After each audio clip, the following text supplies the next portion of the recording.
नमस्ते। अच्छा, कभी ये सोचा है कि जो शब्द हम हर रोज इस्तेमाल करते हैं उनकी भी अपनी एक कहानी होती है।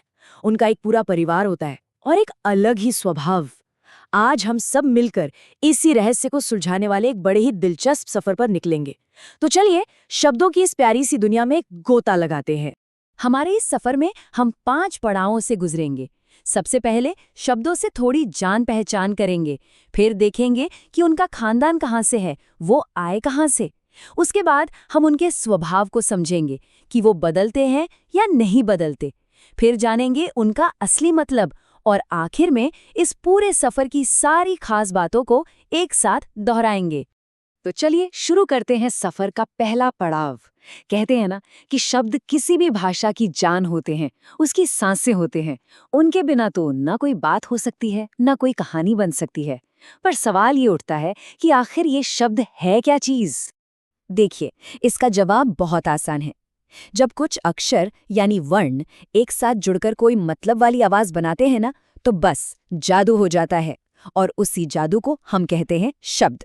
जैसे यहाँ देखिए, क, म और ल। जब ये अकेले हैं तो बस अक्षर हैं, पर जैसे ही ये साथ आए बन गया कमल, एक खूबसूरत फूल। है ना सिंपल? अच्छा, अब कहानी के सबसे मजेदार हिस्से पर आते हैं। अब हम थोड़ी जासूसी करेंगे और पता लगाएंगे शब्दों के पूरे खानदान के बारे में। ये आते कहाँ से हैं, इनका घर कहाँ है। कभी सोचा है इस बारे में कि जो शब्द हम इतनी आसानी से बोल देते हैं, उनकी जड़ें कहाँ कहाँ तक फैली हुई हैं, उनका क्या इतिहास है? जी हाँ, बिल्कुल हमारी तरह ही शब्दों का भी एक पूरा भरा पूरा परिवार होता है। तो उत्पत्ति यानी उनके जन्म के आधार पर हम शब्दों को 4 खास परिवारों में बांट सकते हैं। ये हैं तत्सम, तद्भव, देशज और विदेशी। चलिए अब एक-एक करके इन सभी परिवारों से मिलते हैं। तो सबसे पहले मिलते हैं परिवार के सबसे बड़े और पुराने सदस्यों से। ये है तत्सम शब्द। देखिए, तत्सम का मतलब ही होता है उसके समान, मतलब जैसा था बिल्कुल वैसा ही। ये वो शब्द हैं जो हजारों साल पहले संस्कृत भाषा में जैसे थे, आज भी हमारी हिंदी में बिना किसी बदलाव के हूबहू वैसे ही इस्तेमाल होते हैं, जैसे कि अग्नि या सूर्य। और अब बारी है तद्भव शब्दों की। ये एक तरह से तत्सम शब्दों के ही बच्चे या वंशज हैं। समय के साथ साथ इन्होंने अपना रूप थोड़ा बदल लिया है ताकि हम इन्हें आसानी से बोल सके। तो ये पैदा तो संस्कृत से ही हुए हैं, पर आज इनका रूप थोड़ा सा अलग है। ये बदलाव बड़ा ही कमाल का है ना?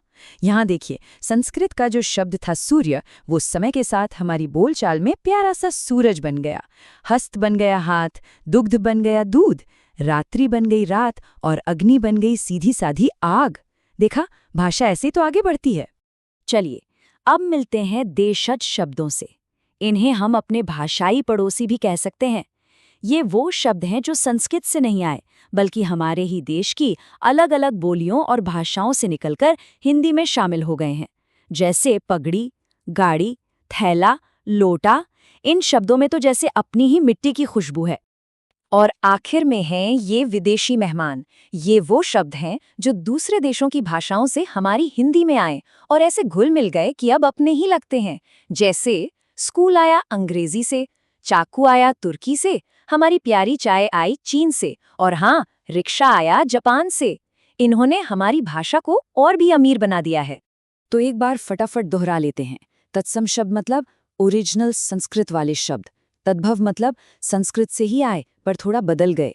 देशज जो अपनी ही देश की अलग अलग बोलियों से आए, और विदेशी जो बाहर की भाषाओं से मेहमान बनकर आए। शब्दों के परिवार से तो हम मिल लिए, अब बारी है उनके स्वभाव को समझने की। जानते हैं, कुछ लोगों की तरह शब्दों का भी अपना अपना नेचर होता है। कुछ शब्द बदलते रहते हैं और कुछ हमेशा एक जैसे ही रहते हैं। बड़ा इंटरेस्टिंग है ये। तो प्रयोग के आधार पर शब्दों के 2 तरह के स्वभाव होते हैं, विकारी और अविकारी। विकारी शब्द को आप एक गिरगिट की तरह समझिए, जो हालात के हिसाब से अपना रंग बदल लेता है। मतलब जैसे ही लिंग, वचन या कारक बदला, ये शब्द भी अपना रूप बदल लेते हैं। वहीं दूसरी तरफ है अविकारी शब्द। ये तो चट्टान की तरह मजबूत होते हैं, किसी भी हाल में बदलते ही नहीं। ये देखिए विकारी शब्द का गिरगिट वाला स्वभाव।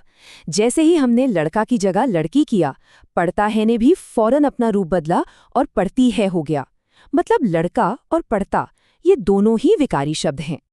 और एक बात याद रखिएगा, ये 4 दोस्त संज्ञा सर्वनाम, विशेषण और क्रिया ये हमेशा बदलने के लिए तैयार रहते हैं। यही है विकारी शब्दों की टीम। और अब देखिए इस चट्टान जैसे अविकारी शब्द को। वाक्य है, राम धीरे धीरे चलता है, और दूसरा, सीता धीरे धीरे चलती है। यहाँ देखिए, राम की जगह सीता आ गई, चलता का चलती हो गया, पर धीरे धीरे अपनी जगह पर वैसे का वैसा ही रहा, उस पर कोई असर नहीं हुआ। ये है अविकारी। तो ये थी शब्दों के स्वभाव की कहानी। कुछ गिरगिट की तरह बदलने वाले यानी विकारी, और कुछ चट्टान की तरह अटल रहने वाले यानी अविकारी। ये बात बहुत जरूरी है, इसे अच्छे से याद रखिएगा।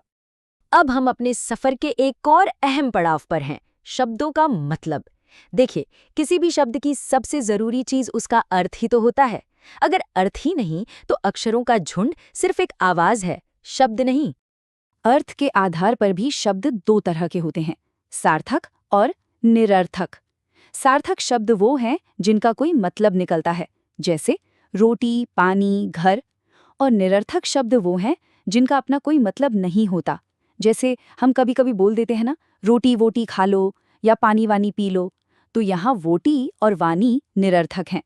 हम व्याकरण में सिर्फ सार्थक शब्दों की ही बात करते हैं।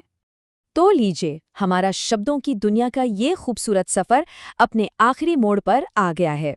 चलिए, जाने से पहले एक बार फिर से याद कर लेते हैं कि इस पूरी यात्रा में हमने क्या क्या खास सीखा।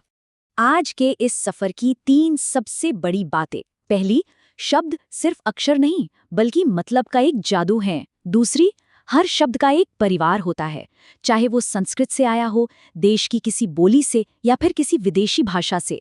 और तीसरी बात, शब्दों का अपना एक नेचर होता है, कुछ बदलते हैं और कुछ हमेशा एक जैसे ही रहते हैं।